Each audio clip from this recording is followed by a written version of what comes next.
And I think it's hard for us to look back at that time and think about how much of a game changer it was and all the things that were changed by that car.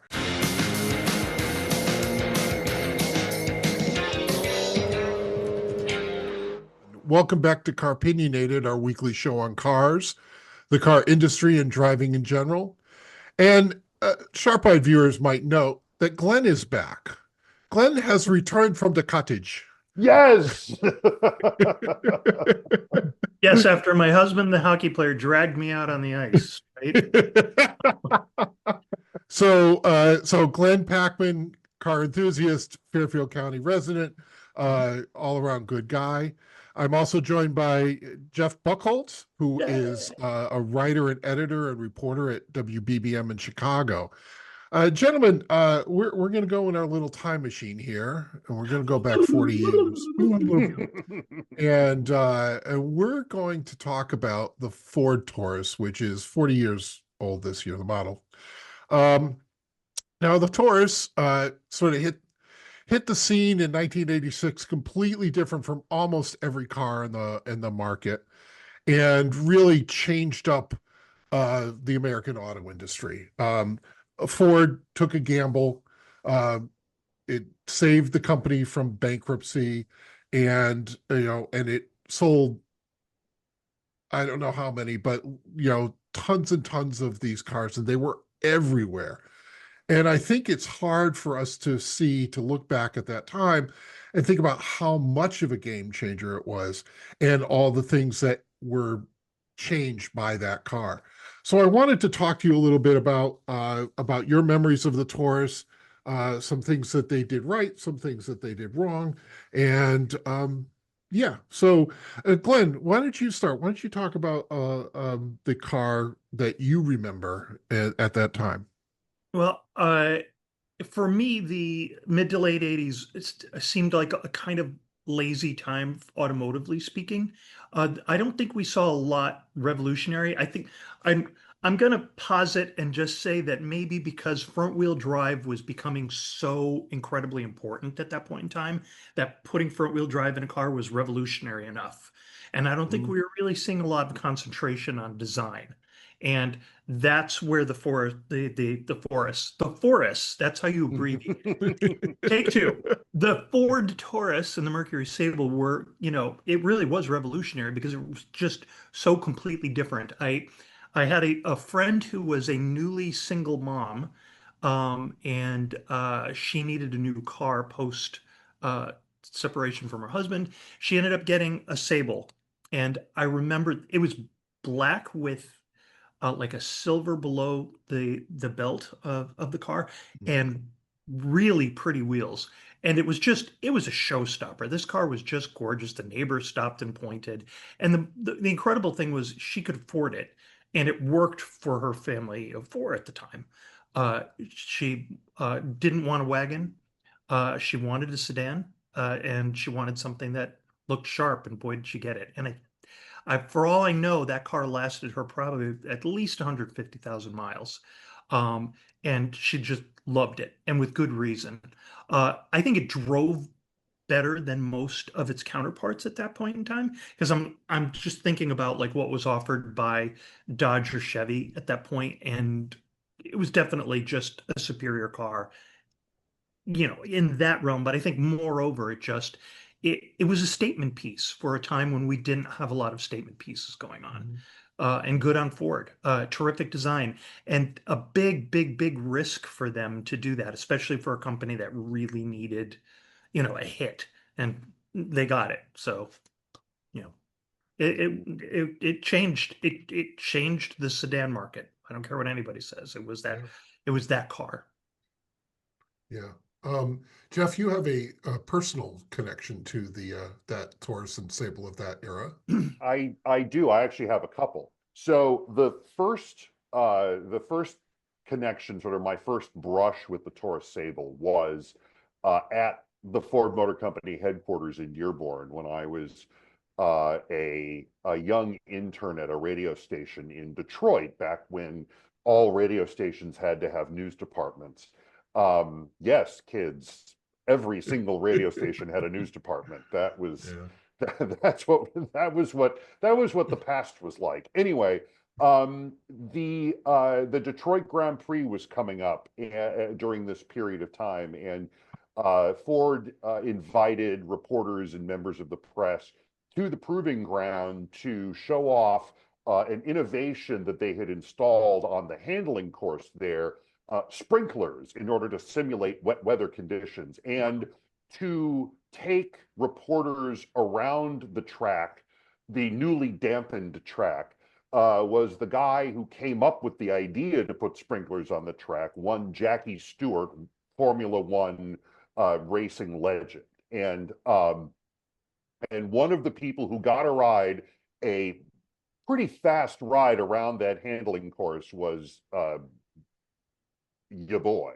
And and it was, I'll tell you, he was, cool as a cucumber, driving and, squealing the tires and that sort of thing, while I'm hanging on for dear life, recording the whole thing in the car. The car rode flawlessly, of course. It was really, you're right. Both of you were correct. This thing was a game changer, not just for the sedan market, but really for the American auto industry. Jack Telnack, who was the head of design at Ford at the time, credited largely with the really Euro style Fox body Mustang, which also lasted a really long time, had been kind of nudging Ford in this direction for a little while. He was the one who oversaw the '83 Thunderbird, which was the same platform as the super rectilinear one that was on sale in '82, just with a much swoopier body. He laid the grill back on the Fairmont to create the LTD, which was held place in the midsize market until the Taurus was ready. But it was, if you think about what the Chevrolet and the Dodge dealers were selling in the midsize space, I mean, Chevy had the Celebrity, which was, a car that could have been designed with a right angle tool, and that was about it. And Dodge was still, was the K car platform was still sort of the basis for pretty much every car in the Dodge lineup at that point, except for, maybe the Diplomat. So to have a car like the Taurus show up with design cues liberally borrowed from the Audi 5000, which, the flush glazing and kind of a reduction or a limit to sort of adornments on the side of the car and that kind of thing, was really remarkable. And it was this kind of attainable product. And you're right, a lot of people bought them. My mother had one as a company car for a little while. She had a wagon. She had a black Taurus L wagon, which got you black bumpers as well as black exterior with, and I'm sad that car makers don't do this anymore, an interior awash in red velour. But it was really something, and it pretty much forced GM's hand. And led to the introduction about 3 years later of the Lumina, which was which sort of their answer to the super streamlined response of the Taurus and the Sable. I mean, the Sable with that light bar in the front, like it was a complete sensation, really.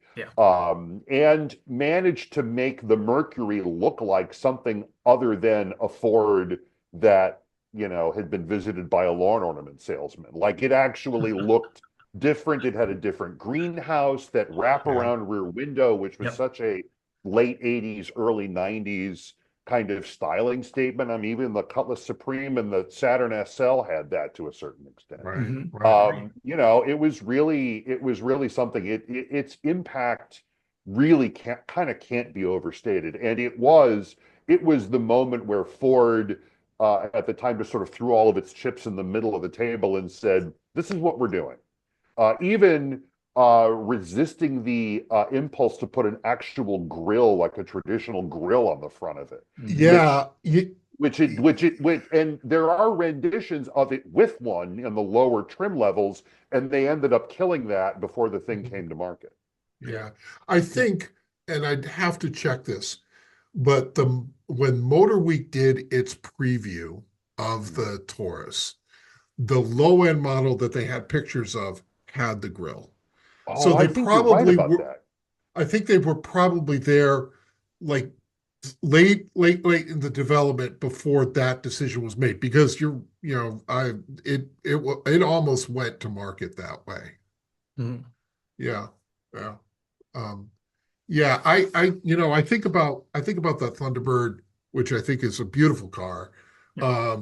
and in all the iterations of it, and I'm ashamed to say that it took me decades before I realized that the rear quarter windows in the Thunderbird are simply flipped for the Cougar, For the and Cougar, right? my idea of hell would be to have to drive around in a Ford Tempo.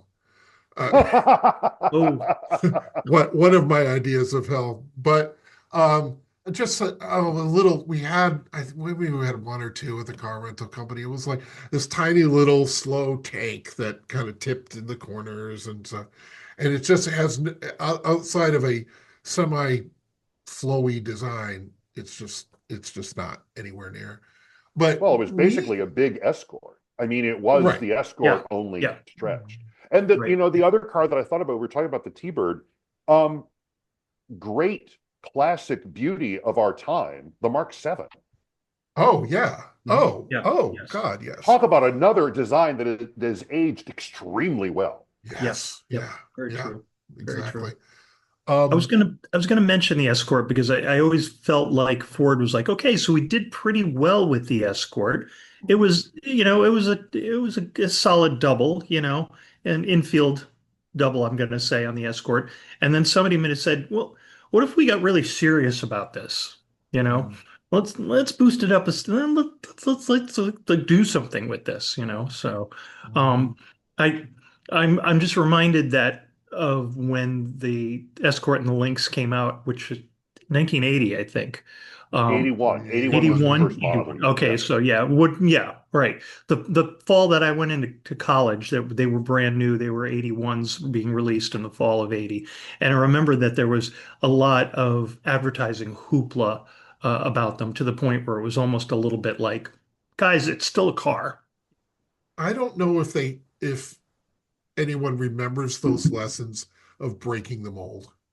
And maybe it's harder today because you have so many interconnected pieces to Yeah. do that.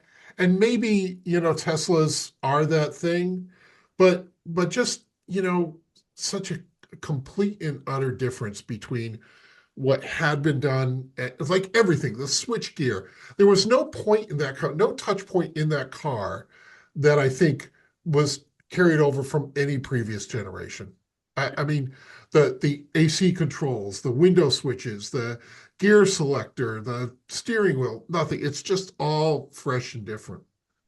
And if I have one critique of the Taurus and Sable, is that the colors were exceedingly dull. There was a lot of taupe Hmm. and gray, Hmm. and there might have been a red and there might have been a blue, but they were not any kind of interesting. And Right. I couldn't understand, maybe they're just kind of, well, we can't put real colors on there, but I don't know. I don't know. I do remember that after the refresh and before the 96 version, I remember I had one as a rental, and it was the kind of dark green that Ford seemed to like a lot during that period. Yeah. And with a body color bumper treatment and lower cladding, it was Mhm. actually really handsome. And I thought the Mhm. refresh on those was super successful. Yeah, I really like that second generation. Hmm. It brings it, it just moves it forward without changing the character of the car. And I think those Exactly. those are among my favorite. Um, Hmm. we're going to take a break here and we'll come back in a minute. So we're back. Um, you know, we've talked a little bit about the second generation Taurus, and now I think we have to talk about the third generation. Now, I owned a third generation Taurus, which I really liked. I thought it was a great car. I remember one day, like I had to go up to Boston and I had to literally turn around and come back. It was a beautiful cruiser, on the highway. It just and it had the bigger V6 engine. Jeff, you rode in it one time actually, Hmm. and I used to call it the big red car. Um, Yes, I did ride in it, and I remember I rented one years ago, and I drove it from um, San Francisco to Los Angeles oh, once. nice, One of the nice, later third gens when they were trying to fix some of right. the issues with it. And you're right, it ate up miles very comfortably. Mhm. I I look back at it and maybe I'm a little bit biased because I had that model. I don't think it's awful, but I understand why people didn't like it because it was again such a departure. Yeah. And and I've contended over the years that what they should have done was the refresh of it. That should have been the what was introduced first, and then not quite, you know, doing what as far as they went. But it was a period of time where, everything in a Ford was this crazy shapes. I mean, the first Focuses had that same sort of The new edge style, yeah. Yeah. right, right. Um, so when you look back at all the Tauruses, where do you think that they lost the plot?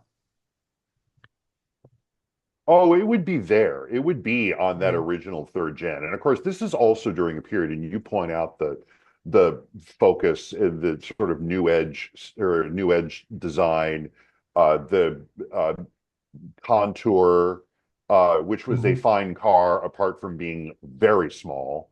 Right. And I think Ford was sort of generally kind of figuring out where it was going, and I think this is the period of time between Jack Telnack's time as head of design and the time that they poached Jay Mays from Volkswagen after he did the Beetle concept in the late 90s. And then um, he brought sort of heritage design back with the uh, the the last Thunderbird, the S197 Mustang, which I know this podcast is a huge fan of, the first generation Fusion, which was super handsome, and that sort of thing. I mean, that sort of mid to late 90s period was kind of rough. I think the company in general was sort of losing its way because they bought Volvo, Yeah. they bought Jaguar, they were trying to become a luxury car company, and it showed that they kind of took their eye off the ball a little bit. I remember I think I've told it on this podcast before. There's a great sort of story from Ford lore when Alan Mulally had come over from Boeing and was the CEO, and he was getting a tour of all of the product lineup. And this was after they had dropped the Taurus and brought out the Ford 500 because someone in marketing had a better idea that they were going to name all of the cars starting with Fs and all of the SUVs were going to start with E. So they get through the lineup and Alan was like, "Yeah, this looks great. Where's the Taurus?" "Oh yeah, we changed it to the 500." And Alan kind of blew a gasket and was like, "What? The Taurus is the only Ford I know. It was the best-selling car in America. How could you possibly get rid of it?" So about a year later, sure enough, the Yeah. 500 is gone. Long live the Taurus. Right. Yeah. And it lived on for a little while on Mhm. that platform that they borrowed from Volvo, which is actually a pretty solid platform.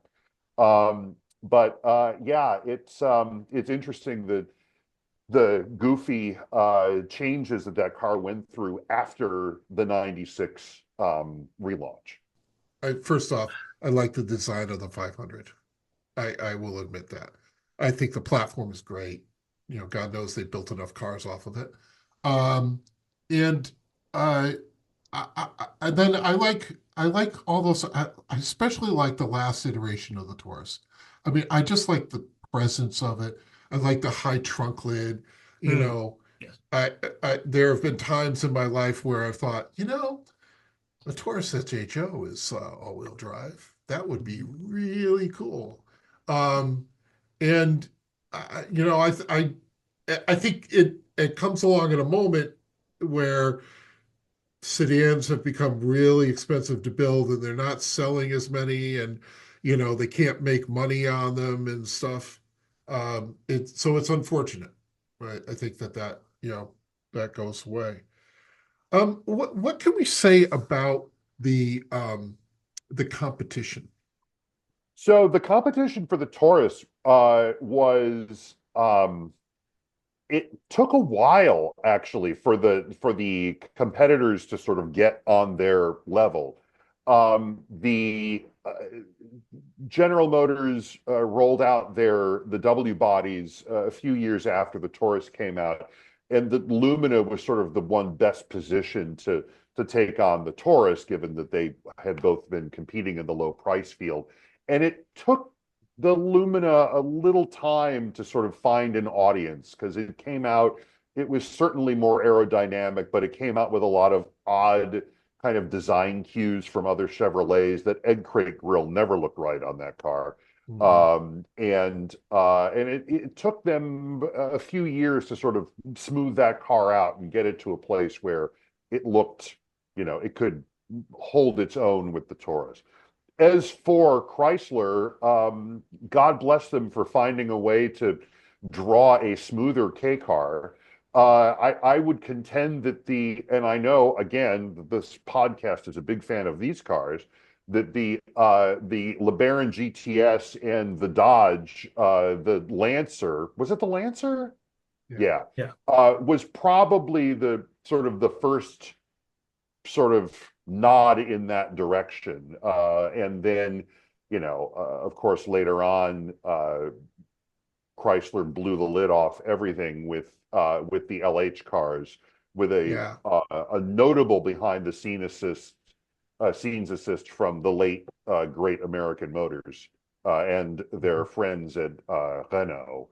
Where they basically took the platform from the Eagle Premier, stretched a cab forward design over it, and it became the 1992 Dodge Intrepid, which Right. caused a sensation of its own and was a Right. really spectacular car. Though I will say, I don't know that that design has aged as well as the Taurus has. Mm, Also, you barely see any of them anymore. Yeah. yeah. Yeah. Yeah. I would agree. I think until the LH cars, everything else is a um, cheap um, Timu. If Timu made cars, it'd be the There you Lumina. go. The Right. Um, Kirkland Yeah. signature Taurus. Yeah.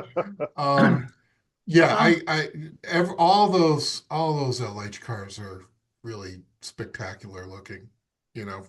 But I mean, the LHS was kind of America's Jaguar Series 3 in a lot of ways. Like mm, that, it was such a striking car. And even the Eagle version was like really, really nice. mhm. And they were able to keep that going for a minute, actually. But again, very few of them seem to have survived. There's one that lives by my in-laws' house out in the burbs where it spends most of its time under a tarp. So I'm not entirely sure what they're saving it for, the heat death of the universe, possibly. But you don't see a lot of those on the road no. anymore. Whereas every now and then I'll see a first gen Taurus or Sable. And it certainly doesn't look out of place in the sort of sedan firmament. I can't All help but right. wonder if this period of time is when Honda and Toyota sort of started setting their sights in an odd way on that point in the market and really going after the juggler with the Accord and the Camry. Well, and Yes, both cars got bigger yes, Yeah. exactly. after Yeah. the That introduction of the Taurus. I mean, and they Right. both got significantly larger than exactly. they had been. Right. And I'm convinced that that's all intentional. Like they saw a soft spot growing in the US market, and they seized it. And it's ironic because now that's all that that's the remnants of that market, and the only thing that's left that's selling well anyways, you Yeah, know. yeah, yeah. They and I just think they went for the juggler on this. I think they pitched it right at the right time, Right. downsized a little but not a lot. It's like, and it suddenly came across as very frugal. And of course, Honda and Toyota just have become, you know, they have sterling reputations for putting together cars that just last. And Right. Doug has always said they're the kind of cars that you buy when you don't want to think about owning a car that much. You know, they Mhm. do everything well.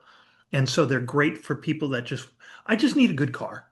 And there it Mhm. is, you know. And it's a car that, and Toyotas in particular, are very good at shrugging off deferred maintenance. Yeah, yes. Yep, Mhm. absolutely. Absolutely. Mhm. Right. You come to the market and they're larger, they're better built. There's a more reliability and all. They're better gas mileage, and they're, in comparison, they feel sort of, that much, just a tick smaller Yeah, and more involved, right? And yep, and really, right. that's the period of time when Toyota comes out in would be 90, early 90s with a redesigned Camry. That's all of a sudden passes the Taurus, and then Tauruses are, now they're like pumping into the fleet market too. Yeah, So that Camry, the XV10 Camry, I mean, was this crazy burst of bubble economy investment in this car at the same time that Toyota is laying waste to the luxury market with Lexus. They bring out a Yeah. Camry that is essentially the equal to the Lexus. It may be one of the finest cars ever built and certainly ever available in the popular class. I don't know, it might be lore again, but uh, I read somewhere that engineers at Ford bought one and tore it down when it was new and couldn't figure out how they weren't losing money on literally every one they built because yeah, it was so well constructed and so right, well designed. Yeah. yeah. Um, we're going to wrap up here. I want to point out, for car enthusiasts, this book here, Mary Walton's book, Just Car, about the development of the '96 Taurus. She got front row access. It's funny, the introduction talks about Jackie Stewart taking the prototypes on the What? track. All right, gentlemen, we're going to land this plane. All right. Thank you for joining us. You can look up old episodes of Car-Pinionated on our YouTube channel. And with that, we will see you next time.